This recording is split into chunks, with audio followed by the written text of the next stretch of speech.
বন্ধুরা আবারও চলে এলাম নতুন একটা রান্নার রেসিপি নিয়ে। আজকে একদম নতুন রান্না করব।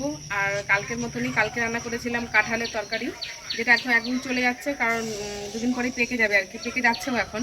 আর আজকে করলাম পাটের শাক, দুদিন পরে আবার পাটের শাক বড় হয়ে যাবে, তখন আর খাওয়া হবে না। তো আজকে পাটের শাক দিয়ে করবো গোলা রুটি। দেখো তার জন্য ময়দা নিয়ে নিয়েছি এক হাতে, আর এক হাতে পাটের শাক নিয়ে নিয়েছি, একদম মাঠের পাটের শাক, কচি কচি একদম, সেটা ধুয়ে নিয়ে চলে এসেছি। তো এখনই চলো রান্নায় যাব। তোমাদের আশা করি আজকে ভিডিওটা খুব ভালো লাগবে। তো প্রথম থেকে শেষ অবধি দেখো, তাহলেই বুঝতে পারবে আমি কী করে রান্নাটা করি। কোনো জায়গায় স্কিপ করো না, ভিডিওটা দেখো। আর তোমাদের ভিডিওগুলো কেমন লাগছে অবশ্যই কমেন্টে জানিও। তো চলো, আর বিভৎস গরম পড়েছে আজকে আমাদের এখানে। তো এবার রান্না স্টার্ট করি, চলো রান্নার ওখানে চলে যাবো। তো বাবা না জীবনে শুধু হবে না।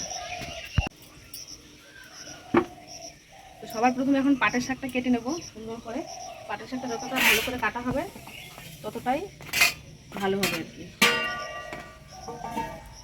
চলো এখন পাটের শাকটা কেটে নেবো একদম মিহি করে।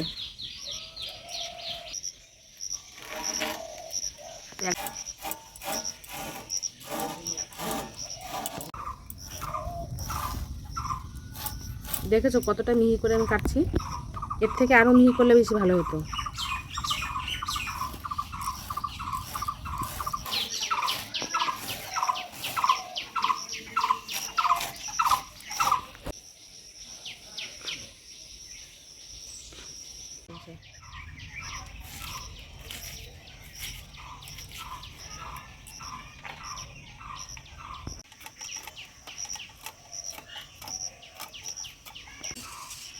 তো দেখো বন্ধুরা, সব কিছু গুছিয়ে নিয়েছি।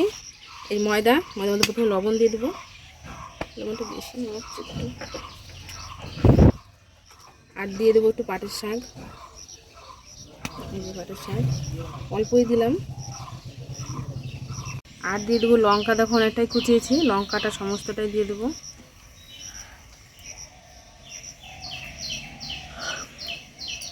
এবার সুন্দর করে মাখবো, জল অল্প অল্প জল দিয়ে মাখবো। তো দেখো এইভাবে মেখেছি, আর বেশি পাতলা করবো না, এরকমই থাকবে, একটু থকথকে টাইপের। এবার রুটি ভাজবো।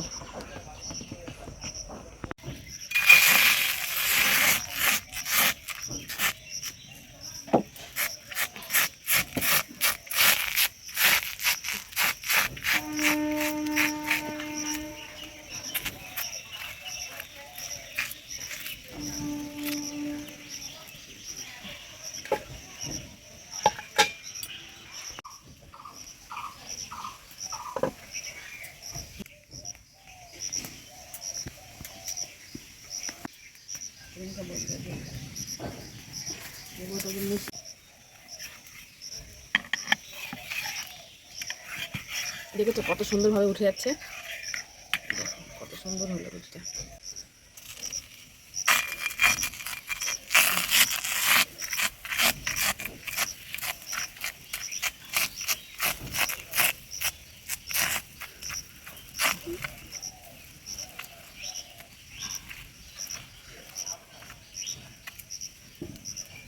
যা ঢাকা দিয়ে যা।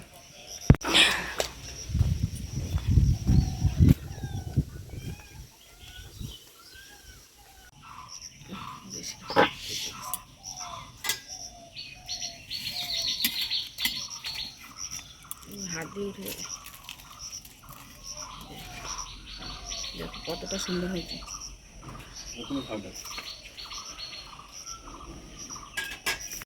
তো বন্ধুরা এইভাবে সবগুলো ভেজে নেব, আর খেতে কিন্তু খুব সুন্দর হয়, খুব স্বাদের হয়। দেখো কেমন কড়মড় করছে, খাচ্ছে। তো তোমরা বাড়িতে অবশ্যই ট্রাই করো একবার, আর ট্রাই করে আমাকে জানিও কেমন হয়। তো বন্ধুরা আমার ভিডিওগুলো তোমাদের কেমন লাগছে, আর যদি ভালো লেগে থাকে তাহলে একটু সাবস্ক্রাইব করে দিও, আর পাশে থেকো। সবাইকে টাটা, দেখা হচ্ছে অন্য কোনো ভিডিও।